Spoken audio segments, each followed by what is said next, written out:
తాకట్లో ఉన్న బంగారాన్ని విడిపించి ఆ రోజున మార్కెట్ ధర కట్టి మిగిలిన డబ్బును మీకు అందిస్తుంది కొమ్మూరి గోల్డ్.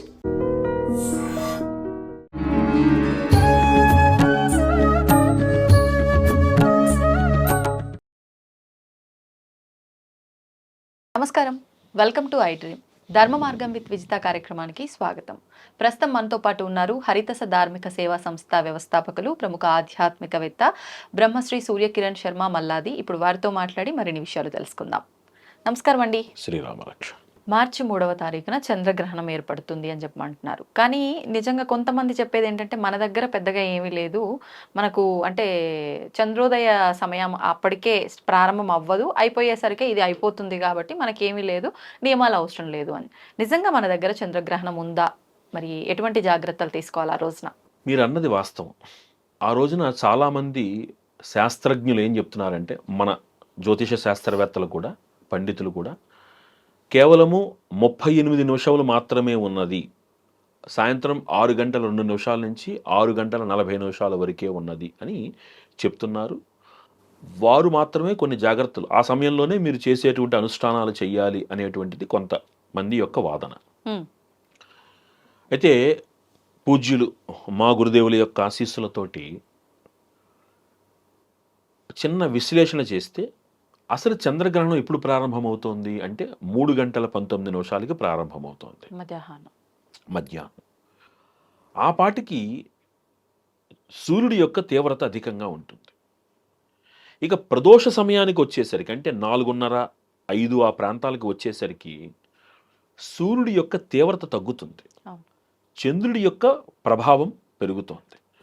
ఒకనాటికి మీరు జాగ్రత్తగా గమనిస్తే, సంధ్యవేళ కన్నా ముందు జాగ్రత్తగా గమనిస్తే సూర్యుడు చంద్రుడు ఎదురు బదురు అవుతారు, అవునా? అప్పటికి చంద్ర ప్రభావం ఉంటోంది భూమి మీద, అదే శీతల కారణం అది. అప్పుడు చంద్రుడు గ్రహణ స్థితిలో ఉంటున్నాడు కాబట్టి తెలిసా తెలియక కొంత ప్రభావం భూమి మీద ఉంటుంది.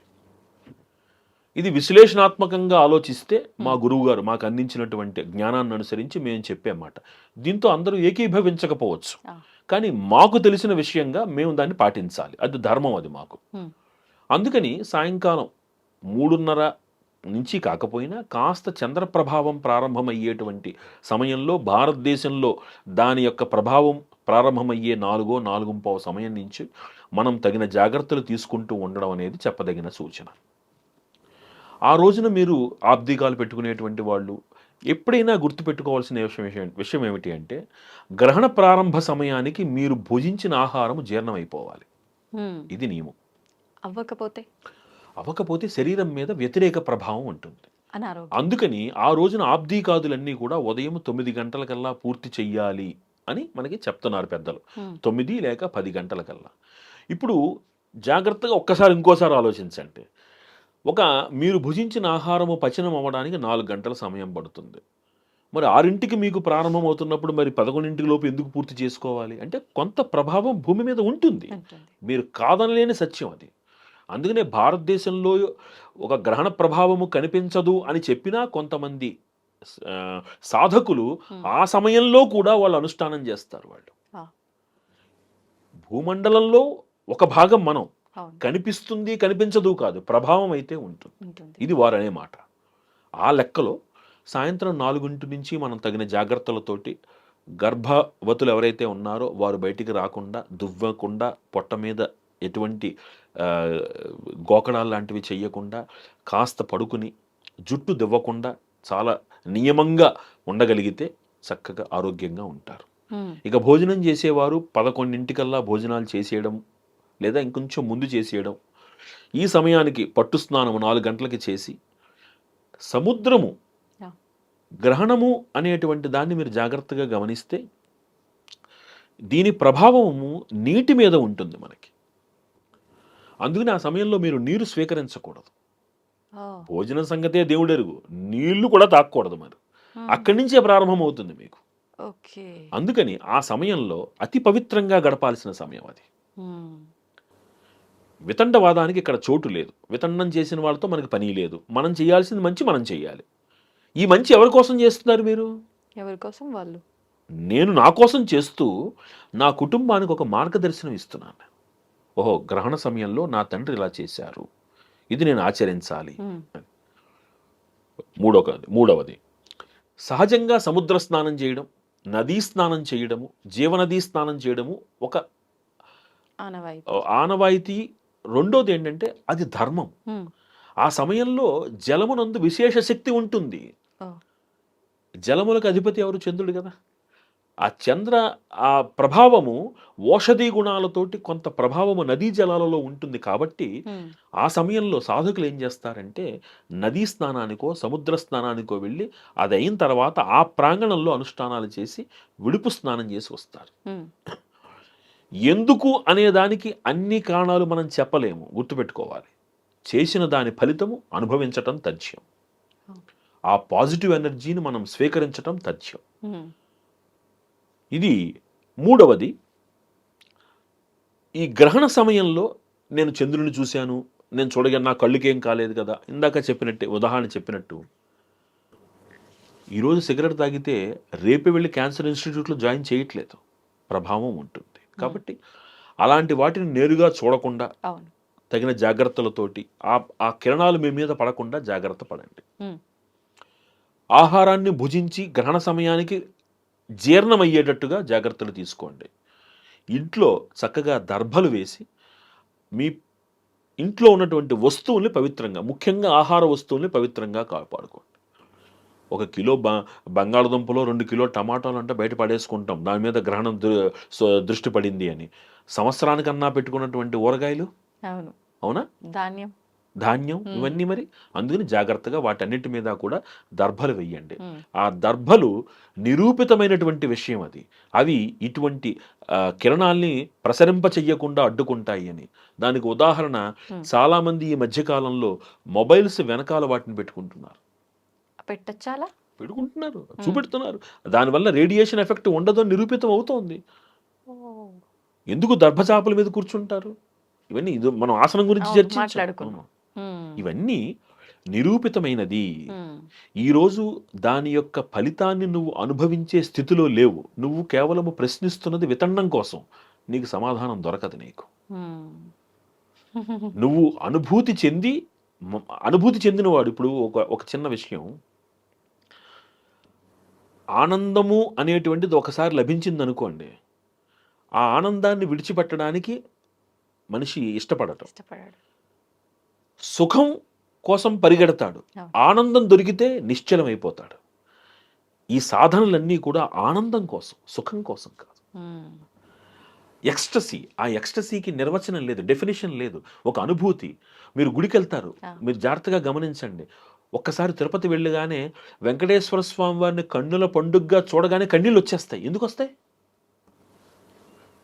బాధ ఎందుకు? అది బాధ, ఆనందం. దానికి నిర్వచనం లేదు, అనుభూతి. ఇదంతా అనుభూతితో కూడింది. అనుభూతితో కూడిన విషయం నీకు అర్థం కావాలంటే ముందు ఆ సంస్కారం నీకు ఉండాలి. లేకపోతే ఏమవుతుంది అంటే మనకి తెలుగులో సామెతలు ఉంటాయి, ఎద్దుకేం తెలుసు అటుకుల రుచి, అంతే. అలా కాబట్టి ఈ గ్రహణాన్ని అంత పవిత్రంగా మీరు అంత శ్రద్ధగాను అన్ని జాగ్రత్తలతోనూ పాటించండి. ఖచ్చితంగా మీరు సుఖంగా ఉంటారు, అందులో సందేహం లేదు. ఇప్పుడు ఈ గ్రహణ సమయంలో ఆలయాలు మూసివేయటము, గ్రహణం అయిపోయిన అనంతరం పూజా మందిరాలతో సహా ఆలయాలతో సహా శుభ్రం చేయటము, ఈ విధానం చాలా అద్భుతమైనటువంటి సమాధానం మా గురువు గారు మాకు ఇచ్చారు. లోకానికి వెలుగునిచ్చేటువంటి, జాగ్రత్తగా గమనించండి, లోకానికి వెలుగునిచ్చేటువంటి సూర్యుడు చంద్రుడు, అంతేనా? వాళ్ళేగా వెలుగునిస్తున్నారు. రాత్రిపూట వెలుగు చంద్రుడు ఇస్తున్నాడు, పగటిపూట వెలుగు సూర్యుడు ఇస్తున్నాడు. వారికి గ్రహణం ఏర్పడుతోంది, ఆ కాంతికి గ్రహణం ఏర్పడుతోంది. భూమి మీదకి రాకుండా 2 గ్రహాలు అడ్డుకుంటున్నాయి. ఆ 2 గ్రహాలు ఏమిటి? ఆ 2 గ్రహాలు ఉన్నాయా? అసలు 9 గ్రహాలు ఉన్నాయా? ఇలా వితన్నం చేసేటువంటి వాళ్ళకి మీరు గూగుల్లోకి వెళ్ళి నాసా వారు ప్రచురించినటువంటి ఒక వ్యాసం ఉన్నది. ఆ వ్యాసాన్ని గమనించండి. ఎక్లిప్స్ సమయంలో, solar eclipse or lunar eclipse, ఏదైనా సమయంలో ఏం జరుగుతుందంటే ఆ గ్రహణానికి సంబంధించినటువంటి సమయంలో ఈ భూమికి చంద్రుడికి మధ్యలో ఒక బ్లాక్ షాడో ఒకటి కనబడుతోంది అని వాళ్ళు రాసి పబ్లిష్ చేసిన ఆర్టికల్ మీకు గూగుల్లో దొరుకుతోంది. It's published by NASA. నేను చేయలా, రైట్? అందుకనే చాలా జాగ్రత్తగా గమనిస్తే మనము రాహుకేతువుల్ని ఛాయాగ్రహాలు అన్నాం. వాళ్ళు అక్కడ షాడో అన్నారు, నేను ఛాయాగ్రహం అన్నాను. నా శాస్త్రము ఎప్పుడూ సైన్స్ కన్నా గొప్పదే. అర్థమైందా? లోకానికి వెలుగునిచ్చేటువంటి సూర్యచంద్రుల్లో ఒకళ్ళకి జ్ఞాని ఏర్పడుతోంది, గ్లాని. ఏమిటి? వాళ్ళ వెలుతురు భూమి మీద పడకుండా. అలాంటప్పుడు మరి దేవాలయంలో వెలుతురికి ఎలా అవకాశం ఉంటుంది? అందుకని ఆ సమయంలో దాన్ని మూయడం జరుగుతుంది.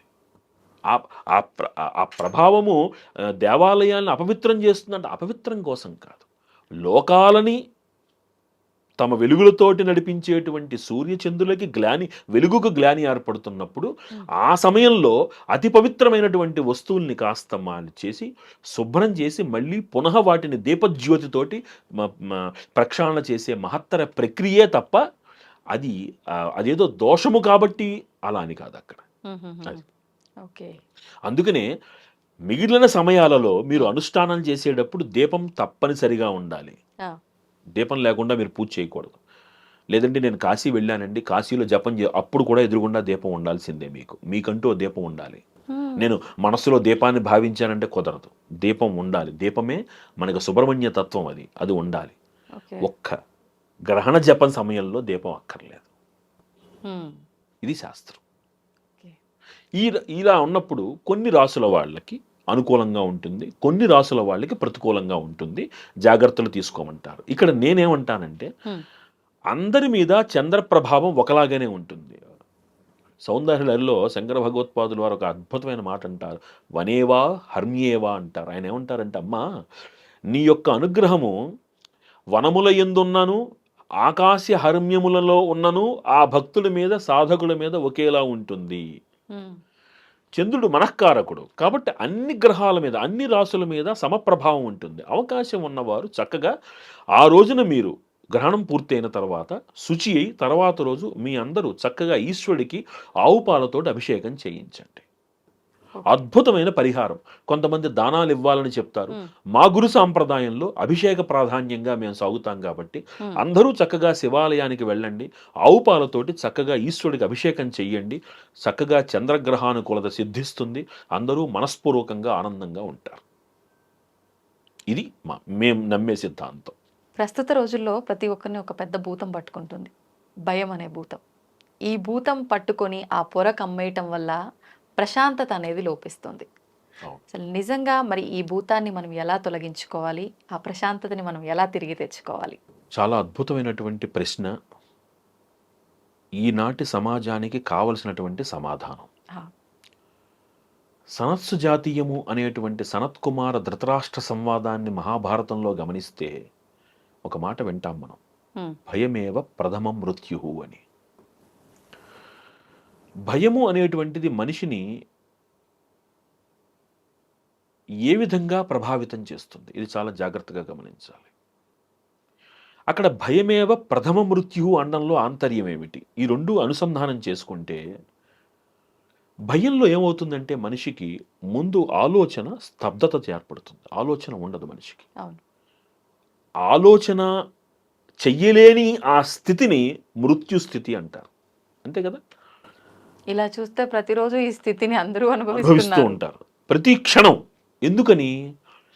అసలు భయం ఎందుకు వస్తుంది? ఇక్కడ అద్భుతమైనటువంటి మన శాస్త్ర పరిజ్ఞానం యొక్క గొప్పతనం. ఒక చిన్న ఉదాహరణ చెప్తాను మీకు. ఒక లాయర్ ఇంటి పక్కన ఉన్నటువంటి ఒక టీచర్కి ఇద్దరికి లీగల్ నోటీసులు వెళ్ళాయి. ఒక లాయర్ నోటీసులు వెళ్ళాయి. లాయర్ నోటీస్ అనగానే టీచరు ఆనందంగా తీసుకుంటాడా? నాకు లాయర్ నోటీస్ వచ్చిన ఎగురుకుంటూ తీసుకుంటాడా? ముందు కాళ్ళలోంచి వణుకు ప్రారంభిస్తుంది. అడ్వకేటు ఆ లాయర్ నోటీస్ని భయంతో తీసుకుంటాడా, ప్రశాంతంగా తీసుకుంటాడా? భయమే ఉంటది కదా. ప్రశాంతంగా తీసుకుంటాడు. ఎందుకు తీసుకుంటాడు ప్రశాంతంగా? అసలు ముందు వాడి దగ్గర ఒక జ్ఞానం ఉంది. నాకు ఏదో దాని ఏమంటారు, లాయర్ నోటీస్ వచ్చిందా, అండర్ వాట్ సెక్షన్ చూద్దాం ఫస్ట్. రైట్. అవును. ఇంత కూలంకషంగా ఆ టీచర్ ఆలోచించలేడు. ఎందుకని? ఆ అడ్వకేట్ నోటీస్ అనగానే భయానికి ముఖ్య కారణం ఏమవుతుంది? అక్కడ ఆ జ్ఞానం లేకపోవడం. ఇక్కడ ధైర్యానికి కారణం ఏమవుతుంది? జ్ఞానం ఉండడం. ఇది నిజానికి ఇది సరైనటువంటి ఉదాహరణ కాదు, కానీ విద్య, ఆ కాస్త విద్య ఉండడం వలన లాయర్ ధైర్యంగా ఉన్నాడు, టీచర్ భయపడ్డాడు. హ్మ్. అంటే జీవితాన్ని కనుక మీరు అనుసంధానం చేసుకుంటే భయానికి ముఖ్య కారణం ఏమిటి అంటే మనకి సరైన అవగాహన, జ్ఞానము లేకపోవడం. మొట్టమొదటి మాట. దేనిలో అవగాహన లేకపోవడం? హ్మ్. ఏ రకమైన జ్ఞానం? నేను తీసుకుంటున్నటువంటి నిర్ణయాల మీద అవగాహన లేకపోవడం. రైట్. ఈ నిర్ణయం ఎప్పుడైతే అవగాహన రాహిత్యంతో మనం తీసుకుంటున్నామో పర్యవసానానికి భయపడుతున్నాం మనం. హ్మ్. రిజల్ట్ ఏంటి? మన నిర్ణయాన్ని బట్టే వస్తుంది. అంతే కదా, దానికి భయపడుతున్నాం. ఇక్కడ మనిషి భయపడేటంత నిర్ణయాన్ని ఎలా తీసుకుంటున్నాడు హ్మ్. అంటే నాకు తెలీదా అనుకుని బట్టి తీసుకుంటున్నాడు. చాలా జాగ్రత్తగా గమనించండి. Hmm. మనిషి మళ్ళీ మనం గతంలో చర్చించుకున్నదైనా ఇంకోసారి చెప్తాను. మీ చిన్నతనంలో మీరు బయటికి వెళ్ళారు, నాన్న అమ్మ పక్కన ఉన్నారు, మధ్యలో మీరు నడుస్తున్నారు. నడిచే సమయంలో మీకు భయం వేసిందా? ఎందుకు? రెండు నమ్మకాలు. అవును. నాతో ఇద్దరు ఉన్నారు, నాతో ఉన్న ఇద్దరు సమర్థులు అనేటువంటి నమ్మకం. అయిపోయింది. Hmm. ఆ స్థాయి దాటి మీరు ఒంటరిగా బయటకు వచ్చారు. ఇంటికి వెళ్ళేంత వరకు మీ నాన్నగారికి బెంగే, మీ అమ్మగారికి బెంగే, మీకు బెంగే. అవును. ఎందుకు? ఇక్కడ ఒంటరిగా. నేను, అర్థమైందా? ఆ నేను అనే స్థాయిని దాటి మనం ఎప్పుడైతే అసంబద్ధమైనటువంటి ఆలోచనలు లేకుండా Hmm. నాకేది మంచిదో ఆ నిర్ణయాన్ని తీసుకునే స్థాయికి నేను కనుక సంప్రదించి నేను వెళ్ళగలను, నీ నిర్ణయాలు 99.9% తప్పు కావు. Hmm. నిర్ణయం తీసుకునేటంత బలహీన స్థితిలో మానవుడు ఎందుకుంటాడు అంటే ఆకర్షణ. అంటే భౌతిక విషయాలపైన. అంటే అదే కదా, పక్కవాడికి కారు ఉంది, నాకు లేకపోతే ఎలా? వాడి ఇంట్లో 55 ఇంచుల టీవీ ఉంది, నా ఇంట్లో 32 ఇంచులే ఉంది. చక్కగా మనకి ఇప్పుడేమో అన్ని బ్యాంకులునేమో పర్సనల్ లోన్స్ ఇస్తున్నాయి. సాఫ్ట్వేర్ ఇండస్ట్రీనేమో ఉద్యోగం ఎన్నాళ్ళు అనేటువంటి గ్యారంటీ ఇవ్వలేకపోతున్నాయి. తీసుకున్నప్పుడు ఉన్న ఆనందం కట్టేటప్పుడు కట్టగలనా అనే భయంగా మారుతోంది. నిజం. పక్కవాడు ఆనందంగా ఉన్నాడు, నేను ఆ స్థాయికి చేరుకోగలనా అనే భయం. నా పిల్లలు, పక్కవాడి పిల్లలు 10th క్లాస్లో ఫస్ట్ ర్యాంక్ వచ్చింది, నా పిల్లలు ఆ స్థాయికి చేరుకుంటారా అనే భయం. Hmm. 1,00,000, 2,00,000, 3,00,000 పెట్టి వాడిని కాలేజీలో జాయిన్ చేశాను, వాడికి ఫస్ట్ ర్యాంక్ వస్తుందా రాదా అనే భయం. ప్రతి చోట భయం ఎందుకు కలుగుతోంది అంటే ఇంక్రీజ్డ్ ఎక్స్పెక్టేషన్స్. అవును. ఒకటి అవ్వాలి అనుకుని మనం పని చేస్తున్నాం. మనము పని చేసిన తర్వాత ఫలితాన్ని స్వీకరించటంలా, గుర్తుపెట్టుకోండి మీరు. అవును. నిజం. ఒకటి అవ్వాలి అనుకుని మీరు పని ప్రారంభించినంతకాలం మీ ఆలోచనల్లో అలజడి ఉంటుంది. Hmm. ఆ అలజడి మీ మానసిక ప్రశాంతతను పోగొడుతుంది. ఆ మానసిక ప్రశాంతత పోయిన తర్వాత జీవితం ఎలా అనే భయం మిమ్మల్ని ఆవహిస్తుంది. హా. వీటి పరిష్కారం ఏమిటి అంటే నాది కాని దాని గురించి నేను ఆశపడకుండా, Hmm. అలా అని దాన్ని సాధించే ప్రయత్నం మానకుండా నా పరిధిని ఎరిగి నేను ప్రవర్తిస్తే ఏ మనిషి అయినా ఆనందంగా ఉంటాడు. ఎందుకంటే జీవితం వేదాంతం నేర్పించేటువంటి అద్భుత విషయం ఏమిటి అంటే ఆనందం, Hmm. దుఃఖం, సుఖం, రుచి, వీటి మీద మనసు పడేటువంటి ఆ ఆసక్తి Ah. తాత్కాలికం. ఆనందం అన్నారు, దుఃఖం అన్నారు, సుఖం అన్నారు. ఆనందానికి సుఖానికి సంబంధం ఉంది కదా? ఆనందము వేరు, సుఖం వేరు. ఏంటండి? సుఖము నేను అనుభవించేది, Hmm. ఆనందము నేను అనుభూతి చెందేది. Ah. దుఃఖం, కష్టం, ఇవి కష్టం నేను అనుభవించేది, దుఃఖం నేను భావించేది. Hmm. రుచి, అంతేగా, రుచి కోసం వెంపర్లాడతాడుగా మనిషి. ఉప్పు తక్కువైతే ఇంట్లో గొడవలు అయిపోతాయి, అవునా? నిజం. నిజం. కానీ శాస్త్రం ఏం చెప్తుంది అంటే మగవాడికి ఇంట్లో రుచి ప్రశ్నించే అధికారం లేదు. ఆ విషయం తెలుసా? ఫస్ట్ ప్రశ్నలు తలెత్తేది అక్కడి నుంచేగా మరి. ఎప్పుడైతే మనిషి రుచి దగ్గర మౌనంగా ఉంటాడో జీవితంలో చాలా చోట్ల ఉన్నత స్థితికి ఎదుగుతాడు. ఓహ్! మీరు ఇది కొంచెం మనం ఆధ్యాత్మికంగా వెళదాం. సహజంగా ఒకనాటి కాలంలో అన్నం వండిన తర్వాత ఇప్పుడంటే అన్నం వండుతూ రుచులు చూస్తున్నారు. అవును. ఒకప్పుడు అలా చేసేవారు కాదు. ఆ! అన్నం వండిన తర్వాత దేవుడికి నివేదన పెట్టి తినేవారు. ప్రతిరోజు. ఇప్పుడు ఇంట్లో దేవుడి పటం పెట్టుకున్నాను అంటే నాతో పాటు దేవుడు ఉన్నాడనే కదా. ఆ దేవుడిని పస్తు పెట్టి నేను తినను కదా. అది దీనికి కులానికి సంబంధం లేదు. అందరూ చేసే పని ఇదే ఒకనాటి కాలంలో. ఇప్పుడంటే వితండాలు పెరిగిపోయాయి. ఓకే. ఒకసారి నివేదన పెట్టిన తర్వాత ఉప్పు ఎక్కువైంది ఉప్పు తక్కువైంది అంటారా మీరు? అక్కడ మీరు మౌనాన్ని పాటిస్తే, మీరు ఆహారాన్ని కనుక రుచి కోసం కాకుండా ఆకలి కోసం స్వీకరిస్తే మీ మనస్సు చాలా చోట్ల నియంత్రణకి గురవుతుంది. మొట్టమొదటి పాయింట్ ఏమండి,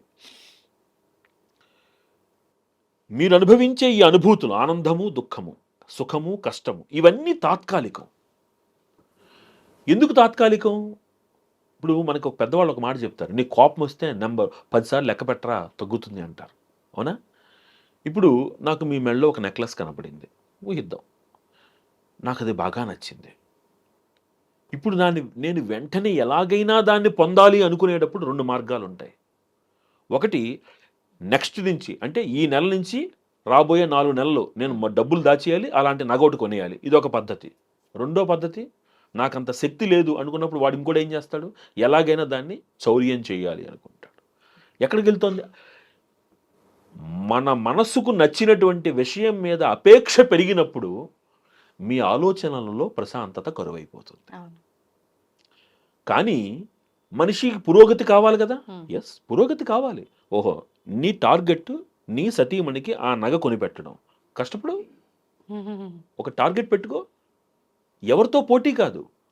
రెండో విషయం, ఇక్కడ ఇదొక మార్గం.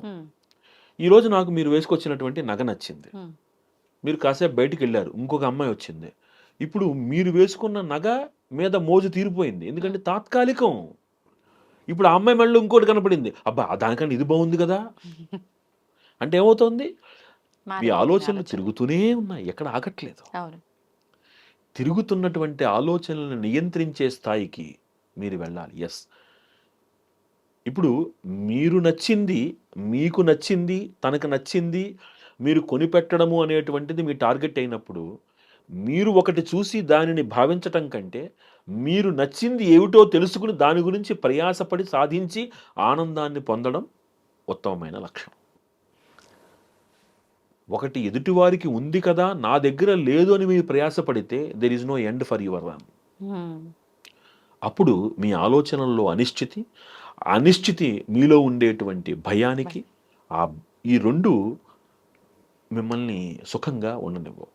మరి వీటికి సమాధానం ఏమిటి అంటే, సాధనా మార్గంలో అత్యున్నతమైనటువంటి అతి ఉత్తమమైనటువంటి పరిష్కారము మానసిక మౌనము, శారీరక మౌనము. మానసిక మౌనము, శారీరక మౌనము. మానసిక మౌనము అంటే అసలు ఆలోచన లేని స్థితి కాదు కదా. అసలు ఆలోచన లేని స్థితి సాధ్యమా? అదే కదా, సాధ్యపడదు. మనసు పని ఏంటి? మనసు పని ఆలోచించటం, దాన్ని చేయనివ్వండి. నువ్వు చెయ్యొద్దంటే ఎలాగా? మనసు అనే దానికి వివేకానందుడు ఒక గొప్ప నిర్వచనం ఇచ్చాడు. కళ్ళు తాగిన నిప్పు తొక్కిన కోతి లాంటిది. మామూలు కళ్ళు తాగితేనే కాముగా ఉండదు, అది దానికి తోడు నిప్పు తొక్కింది అనుకోండి ఇంకా చెలరగిపోతూ ఉంటుంది. అలాంటిది మనస్సు. దాన్ని మీరు నియంత్రిస్తానంటారేంటి, ఆపుతానంటారేంటి? ఆపలేము, ఇట్స్ నాట్ పాసిబుల్. దాన్ని ఎలా నియంత్రించాలి అంటే, ఆ మనసు చేసేటువంటి ఆలోచనలతో పాటు మీరు వెళ్ళకండి, మీరున్న చోట మనస్సును ఉంచండి. ఉదాహరణ, ప్రతిదానికి ఉదాహరణ లేకపోతే అర్థం కాదు. అద్భుతంగా ప్రవహిస్తున్నటువంటి ఒక నదిలోకి వెళ్ళారు, 3 మునకలు వేసి బయటకు వస్తారా, దాంతోపాటు వెళ్ళిపోతారా? అమ్మో, వస్తాంగా. ఇది అంతే. ఆలోచనల యొక్క లక్షణం ఏమిటి అంటే పరిగెడుతూ ఉంటాయి. మీరు మీ చోట ఉండండి. మీరున్న చోటుకి ఆలోచనలు తీసుకురండి అంతే. దాన్ని ఆలోచించనివ్వండి. దాన్ని అక్కడ క్లియర్ గా తెలుస్తుంది. ఆ మునకలేసి రాకపోతే అది ప్రమాదము, మళ్ళీ వస్తామో రామో కూడా తెలియదు. ఇప్పుడు చూడండి, ఇక్కడ ఇప్పుడు ఆలోచనలతో మీరు వెళ్ళిపోతున్నారు అనుకోండి, ఆ, ఒకసారి మీరు పూజలు చూస్తూ ఉంటే జాగ్రత్తగా కొన్ని చోట్ల నేను గమనించాను, ఉమ్, వాడు సడన్ గా పూజలు చేస్తున్నాడు, కళ్ళు మూసుకుని పూజ చేస్తున్నాడు, మొక్క కవళికలు మారిపోతుంటాడు, వాడికి ఏదో గుర్తొస్తుంది, వాడిని ఎవడో కొట్టిందో తిట్టిందో గుర్తొస్తుంది, వాడికి బీపీ రేజ్ అయిపోతుంటుంది, ఆ ఆలోచనల్లో వాడికి అదే ఎర్రతనం కనబడిపోతూ ఉంటుంది. అంటే ఆలోచనలతో పాటు మీరు వెళ్ళిపోతే ప్రతి భావావేశానికి మీరు లోనవుతారు, ఉమ్, ప్రతి ఆలోచన కార్యరూపంలో పెట్టాలనుకుంటారు. సాధ్యమేనా? రేపొద్దున చిరంజీవి ఇంట్లోంచి బయటికి వచ్చినప్పుడు ఆ చిరంజీవి దగ్గర ఉన్నటువంటి రోల్స్ రాయల్స్ కార్ నా దగ్గర లేదని నేను బాధపడ్డాను అనుకోండి, సాధ్యమేనా? అంటే అతనికి కారు ఉందా, బాగుంది, అయిపోయాయి, బాగుంది, చక్కగా అతను ఇంకా వృద్ధిలోకి చూసి రావాలి, సంతోషించటం వరకు. అతను ఇంకా వృద్ధిలోకి రావాలని కోరుకుందాం. ఉమ్. ఎప్పుడైతే మీ ఆలోచనలో సకారాత్మక శక్తి ఉందో మీరు అంటే సకారాత్మకంగా అతనే వృద్ధిలోకి రావాలని అనుకోవడం వరకు బాగుంది, మనం కూడా వృద్ధిలోకి వచ్చి కొనుక్కునే స్తోమత రావాలి అదే అనుకోవచ్చు కదా. ఎప్పుడైతే మీరు పక్క వాళ్ళు బాగుండాలనుకున్నారో మీరు ఆటోమేటిక్ గా బాగుంటారు. ఓ, మనం ప్రత్యేకించి అనుకోవాల్సిన ఎందుకు? అవసరం లేదు. See, మీ ఆలోచనలోనే మంచి ఉంది కదా. Um, when there is no negativity, అవును. That is a positivity. అంతే. వాళ్ళు బాగుండాలంటే నేను బాగుండాలంటే అంతే. ఉమ్, వాళ్ళు బాగుండాలని నేను కోరుకుంటున్నాను అనుకోండి, అర్థం ఏమిటి? ఉమ్. నాలో వాళ్ళు ఎదుగుతుంటే ఈర్ష్య అసూయ ఏమీ లేవు, నాకు ఐఎమ్ హ్యాపీ. ఈ స్థితికి కారణం రావాలి అంటే మానసిక మౌనం, శారీరక మౌనం. ఉమ్, ఇప్పుడు శారీరక మౌనము అంటే ప్రతి చిన్నదానికి రియాక్ట్ అవ్వకండి. ఉమ్, ఇప్పుడు నిన్న చక్కగా మీ భార్య అన్నం వండింది, రుచిగా తిన్నారు, ఉమ్, ఈ రోజున ఉప్పో పులుపో తక్కువ ఎక్కువ అయ్యాయి, నిన్న బాగా వండిన కారణంతో ఈ రోజున మీరు దాన్ని సహించలేరా? శారీరక మౌనం వహించండి. ఆ సహనము మిమ్మల్ని చాలా ఉన్నత స్థితికి తీసుకెళ్తుంది. ఆ చిన్నపాటి ఆ లేమికి మీరు తట్టుకోలేకపోతున్నారంటే మరి పెద్ద పెద్ద అలజడులు మీరు ఎలా తట్టుకుంటారు? ఉమ్, అవునా? అవును. మౌనం, శారీరక మౌనం, మానసిక మౌనం. అందుకనే భోజనం దగ్గరికి వచ్చేసరికి పూర్వకాలంలో పెద్దవాళ్ళు ఏం చెప్పారు? మౌనేన భోక్తవ్యం. ఎందుకు? రుచి చెప్పకూడదు. ఉమ్, రుచి ఎప్పుడైతే చెప్పకూడదో దాని అర్థం ఏమిటి? లోపాలు చెప్పకూడదు. ఉమ్, అంతేనా? అన్నం దగ్గరే రుచి చెప్పకూడదు అంటున్నప్పుడు అవును, వ్యక్తిగత లోపాలు ఎలా చెప్తారు? అంతేగా. ఈనాటి హాస్యం మనకి ఎలా అయిపోయిందంటే బాడీ షేమింగ్ తోటి నవ్వుకునే దుస్థితికి మన చేరిపోయింది. సో ఇవన్నీ తప్పు. మానసిక మౌనము, శారీరక మౌనం. మానసిక మౌనము మిమ్మల్ని నియంత్రిస్తుంది, ఉమ్, మీలో పాజిటివిటీ పెంచుతుంది. శారీరక మౌనము మీలో సహనాన్ని పెంచుతుంది. ప్రతి సందర్భానికి మిమ్మల్ని మీరు అనుకూలంగా మార్చుకునేందుకు దోహదపడుతుంది. ఉమ్, ఈ మౌనం ఒక్కటి ఉందంటే ఎలాంటి అనిశ్చితి లేదు, ఎలాంటి కోపము లేదు, ఎలాంటి బాధ లేదు. అవును. ఈ జీవిత సారాన్ని అర్థం చేసుకుంటే ఇది ఒక్క రోజులో వస్తుందా అంటే ఒక్క రోజులో రాకపోవచ్చు, కానీ ప్రయత్నం చేయొచ్చుగా. చెయ్యొచ్చు, కానీ ఏదో ఒక 2 రోజుల్లో 3 రోజుల్లో ప్రయత్నం చేసిన తర్వాత బాగానే ఉండాలి అని ఖచ్చితంగా అనుకొని ఉండగలుగుతాం, కానీ 4వ రోజు వచ్చేసరికి ఆటోమేటిక్గా ఏదో ఒక సిచ్యువేషన్లో బ్లాస్ట్. ఎగ్జాక్ట్లీ. దీనికి రమణ మహర్షి వారు అద్భుతమైనటువంటి ఒక మాట చెప్పారు. మెలకువతో ఉండాలి. మెలకువ అంటే సాధారణ మెలకువ కాదు ఇది. ఉమ్, నిన్ను నువ్వు ప్రతి నిత్యము ప్రతి క్షణము తరచి చూసుకునేటువంటి మెలకువ. ఉమ్, మానవుణ్ణి, కోపం వస్తుంది, అరుస్తాం, అవును.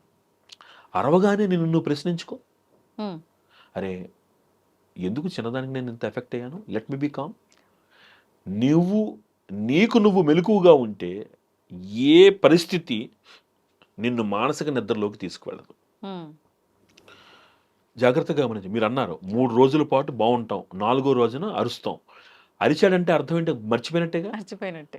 మర్చిపోవడమే మానసిక నిద్ర. ఆ, నిన్ను మానసిక నిద్ర నుంచి బయటపడేసేటువంటిది నీ మానసిక మెలకువ.